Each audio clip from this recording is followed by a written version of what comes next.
effort is being made to get Bengaluru to shirk off the tag of being the most congested city. And many critics have spoken about how various roads in Bengaluru, especially the outer ring road, is so severely congested, and IT companies they've been working with the traffic police, the government has been working with several other agencies. But an important project that will alleviate Bengaluru's traffic is the Bengaluru Business Corridor.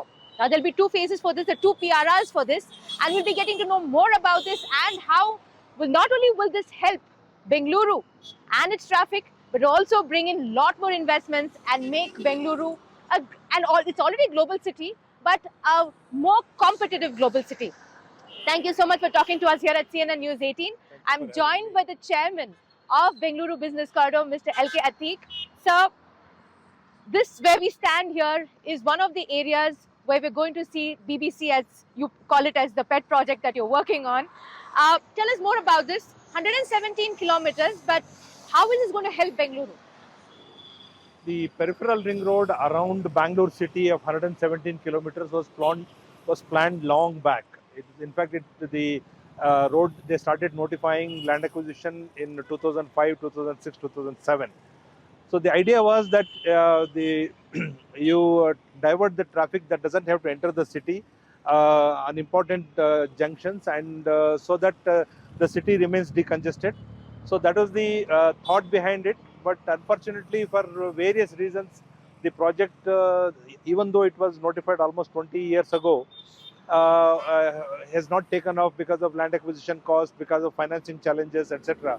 So now we are at a stage where we are ready to pay the farmers, acquire the land, and start building the project. So this is a very important project for Bangalore city. This is going to decongest Bangalore because it's going to divert traffic which is going towards Chennai, it's going towards Hyderabad, one that goes towards Mysore, Ramnagara, etc. They can go through the Peripheral Ring Road. They don't have to come into the city. So that way, the current load on the outer ring road, current load on the Hebbal junction and the Gaurganta Palla Cross, etc. is likely to come down and decongest Bangalore. Apart from that, this will also pave way for planned development around this road in order to provide better commercial real estate as well as residential real estate, and therefore we call it the Bangalore Business Corridor. Questions on that. One, you said in terms of connecting the ORR as well, because that's where we are seeing pressure points and pain points in Bengaluru. These two peripheral ring roads that are going to come across. The first one, the project is expected to kickstart somewhere next year in March, around 2026. So what is the timeline that you're giving, sir, for this? When will actually Bangaloreans be able to start using this and say that they can drive through this world-class road that you're building? The land acquisition is a very complicated and complex process here because it was notified long back. Farmers are very unhappy, and then they are impatient, restless, for good reason, because we have notified the land for 20 years and we have not acquired. So this has caused a lot of heartburn and injustice to farmers. Yes. But I think at some point of time we need to take it forward and correct those mistakes and start acquiring the land. Yes. So we are in the process of now offering a package deal to the farmers. We have worked out 5 different options. Yeah. And sometime in March, April, the agency should come on board. And from there, anywhere between 24 to 30 months, we will give for completion. In urban areas, 2 times the guidance value is being offered. In rural areas, 3 times the guidance value is offered. For example, if the guidance value is something like, let's say, 3 crores per acre in a rural area, and 70% of our road is passing through panchayat areas. So in such areas, if the guidance value is 3 crores, we are offering 9 crores per acre. So anywhere between 3 crores per acre to 15 crores is the land acquisition compensation that is being worked out. And land acquisition compensation is different for different villages. So if I may ask you, where we are standing right now is also an important area because this is where we are going to see it cross over.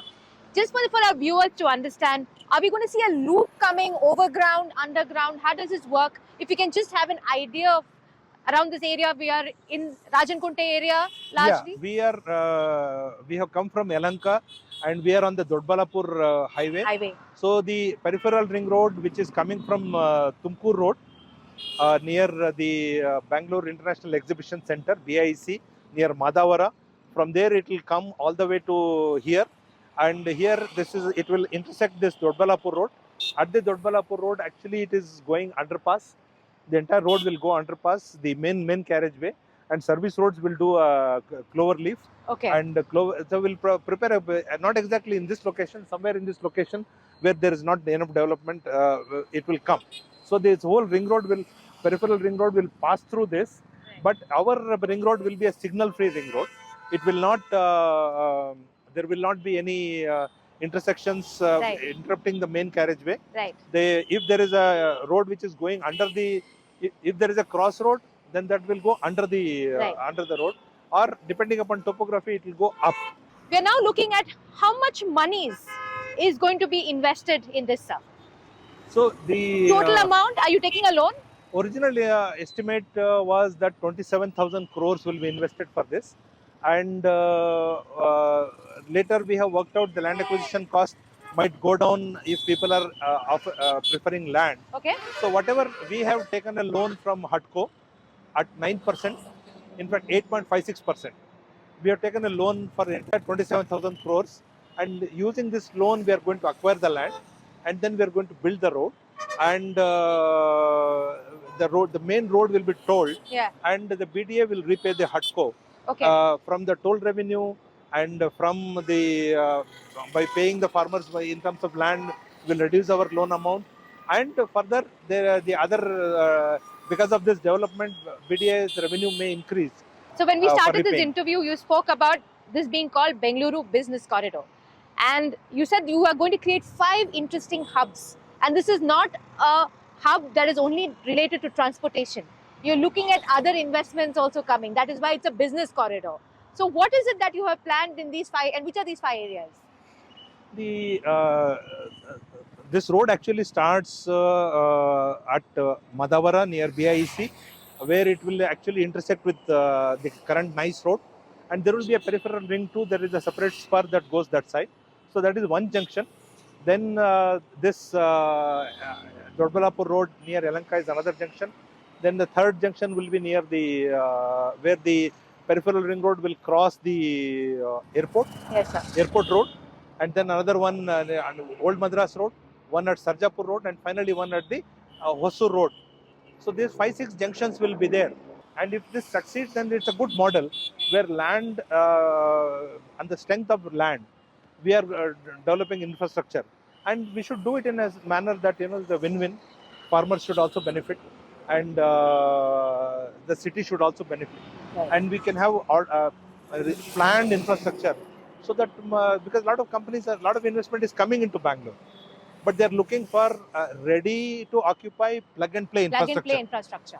And this kind of parks can give those ready to occupy plug-and-play infrastructure, in which... So if I can ask you, because we always talk about numbers in Bengaluru, number of vehicles on the road.